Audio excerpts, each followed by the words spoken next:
से हम लोग सीटेट 2026 जो 8 फरवरी को पेपर है उसके लिए हम लोग सोशल साइंस SST देखें। विषय है वो है इतिहास। तो इतिहास के बारे में हम लोग देखेंगे कि जो पहला इसमें सिलेबस में जो दिया हुआ है टॉपिक वो है व्हेन वेयर एंड हाउ, कब कहाँ और कैसे। तो हम देखते हैं कि इतिहास के मेनली क्या है, दो सोर्सेज हैं, मतलब सोर्सेज ऑफ हिस्ट्री। एक तो है पुरातात्विक स्रोत, दूसरा है साहित्यिक स्रोत। तो पुरातात्विक स्रोत क्या है, जो खुदाई से प्राप्त वस्तुएं हमें प्राप्त हुई हैं उसे हम पुरातात्विक स्रोत कहते हैं। और जो किताबों के तौर पे जैसे वेद हो गए और जो भी लिखे हुए रिटन वस्तुएं हमें प्राप्त हुई है, लिखी हुए तौर पे जो हमें स्रोत मिले हैं वो हो गए साहित्यिक स्रोत। जैसे किताब के तौर पे वेद, तो वेद कितने हैं, 4, ऋग्वेद, सामवेद, यजुर्वेद और अथर्ववेद। तो इस तरह से जो है हमें दो स्रोत देखने को मिलते हैं, साहित्यिक स्रोत और पहला जो है वो पुरातात्विक स्रोत। पुरातात्विक स्रोत का अध्ययन करने वाले को हम क्या कहते हैं, पुरातत्विद या पुरातत्ववेदा कहते हैं। उसके बाद हम देखेंगे कि पुरातात्विक स्रोत जो है वो कौन कौन से हैं। जैसे पेपर में ये आ सकता है कि पुरातात्विक स्रोत कौन कौन से हैं, तो जो अभिलेख, सिक्के, पांडुलिपियां, प्रशस्ति, कंकाल, गहने, उपकरण, मूर्तियां आदि ये सब पुरातात्विक स्रोत कहलाती है।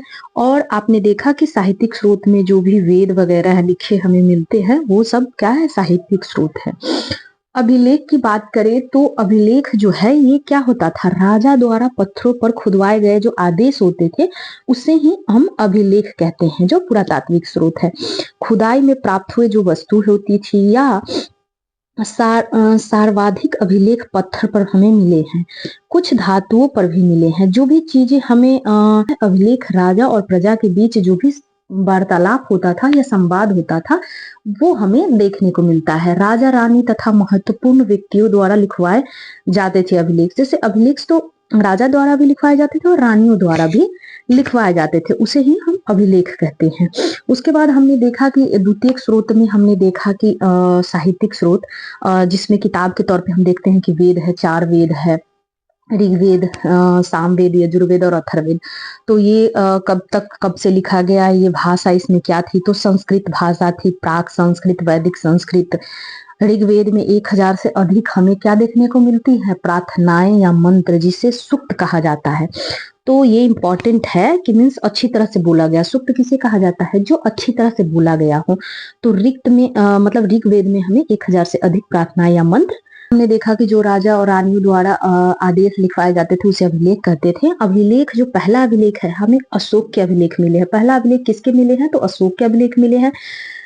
ये कौन सी भाषा में थी, तो प्राकृत भाषा में थे। और ज्यादातर अभिलेख हमें किस लिपि में मिली है, ब्राह्मणी लिपि और भाषा प्राकृत। ये ध्यान रखेंगे कि सबसे पहला अभिलेख कौन था, अशोक का था और ये प्राकृत भाषा में थी। और दूसरी जो इसमें इंपॉर्टेंट है वो है कि ब्राह्मणी लिपि और प्राकृत भाषा है।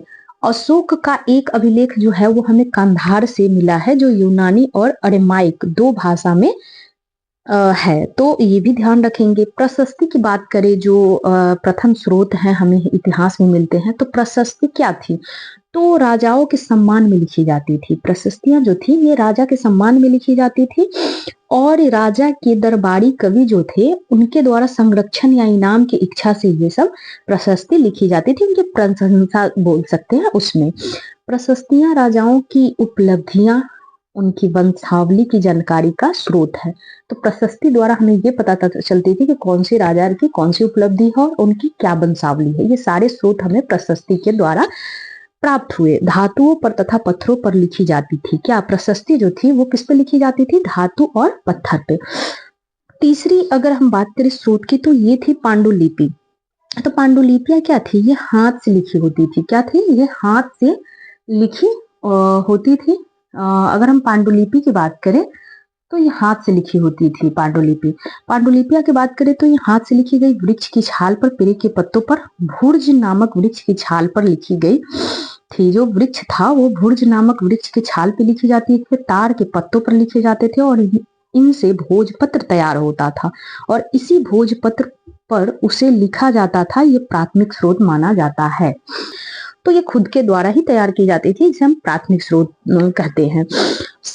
सिक्कों की बात करें तो जैसे सिक्के थे तो राजाओं को उपलब्धियां, रुचि, अर्थव्यवस्थाओं की जानकारी भारतीय इतिहास में सबसे प्राचीनतम सिक्के की बात करें, ये सब किसके द्वारा, सिक्कों पे ही उनकी उपलब्धियों का साइन हमें देखने के मिलते हैं। उनकी क्या रुचियां थी, अर्थव्यवस्था की जानकारी, ये सब भारत के इतिहास के बारे में हमें सिक्कों से मिलती है। अगर हम प्राचीनतम सिक्कों की बात करें तो आहत सिक्के जो थे वो प्राचीनतम सिक्कों में आते हैं। ये सिक्के किसके होते थे, चांदी और तांबे के, किसके, चांदी और तांबे के बने होते थे। और इन पर मतलब इन सिक्कों पर जो था वो वृक्ष क्या था, वृक्ष था, हाथी, अर्धचंद्र, मछली आदि के चित्र मिले होते थे।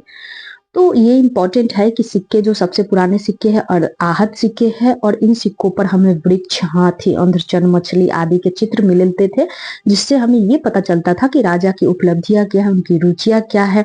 और भारतीय इतिहास में मतलब अर्थव्यवस्थाओं की जानकारी भी हमें इस सिक्कों के माध्यम से मिलती थी।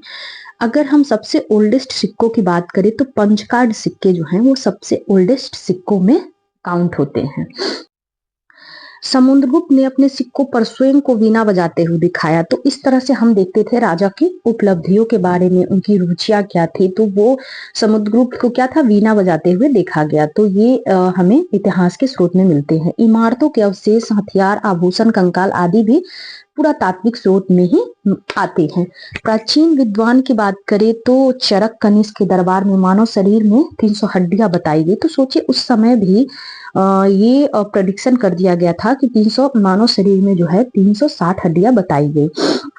कंकाल की बात करें तो कंकाल महिला में चूल्हे की हड्डी, मतलब सॉरी कुल्हे की हड्डी। तो कंकाल, जैसे कंकाल के द्वारा महिलाओं को और पुरुषों को पहचाना जाता था पुरातात्विक स्रोत में। तो महिला के जो कुल्हे की हड्डी थी उसके द्वारा महिलाओं की पहचान होती थी, पुरुष से अधिक चौड़ी होती थी, पुरुष से अधिक चौड़ी होती थी। तो इस माध्यम से हमें क्या पहचानने को मिलता था कि कौन महिला है और कौन पुरुष है। साहित्यिक स्रोत की बात करें तो साहित्यिक स्रोत में देखिए तो हमने देखा कि जो लिखित रूप में हमें मिलते हैं वो साहित्यिक स्रोत है, जैसे 4 वेद। तो 4 वेद में ऋग्वेद, सामवेद, यजुर्वेद और अथर्ववेद। उपनिषद की बात करें तो इसको कहते हैं उपनिषद, समीप, और निषद मीन्स बैठना। तो गुरु के समीप बैठना ज्ञान के लिए ही उपनिषद है, और इसकी रचना लगभग 2500 वर्ष पूर्व 500 BC हुई थी। आत्म और ब्रह्म एक है, उपनिषद में कहा गया कि आत्म और ब्रह्म एक है। पुराण की बात करें तो पुराण मतलब प्राचीनतम, इसमें कहानियां दी हुई हैं अवतारणवाद से रिलेटेड। महाकाव्य, ये सब साहित्यिक स्रोत के रूप में हम देखते हैं। साहित्यिक स्रोत महाकाव्य में रामायण और महाभारत। रामायण जो है महर्षि वाल्मीकि द्वारा रचना की गई थी इसकी, और महाभारत की बात की गई थी तो महर्षि वेद व्यास द्वारा इसका संकलन महाभारत। जातक कथाएं, जैसे बौद्ध धर्म से संबंधित, बुद्ध या उनके जीवन से जुड़ी कहानियां, ये आम लोगों द्वारा बोली गई कहानियां हैं। जैसे जो जातक कथाएं हैं ये आम लोगों द्वारा जो भी कहानियां सुनाई जाती थी उनका संकलन बौद्ध भिक्षुओं द्वारा किया गया। बौद्ध धर्म जो है ये त्रिपिटक है, जैसे शुद्ध पिटक, अभिधम्म पिटक और विनय पिटक। तो ये सब जो है हमें साहित्यिक स्रोत के रूप में जो है इतिहास में हमें देखने को मिलती है। तो आई होप आप लोग को ये चैप्टर समझ में आ गया होगा। हम लोगों ने अभी देखा कि व्हेन, वेयर एंड हाउ, तो इसको हम लोगों ने कंप्लीट कर लिया है। नेक्स्ट क्लास में हम लोग नेक्स्ट चैप्टर देखेंगे। Thank you so much.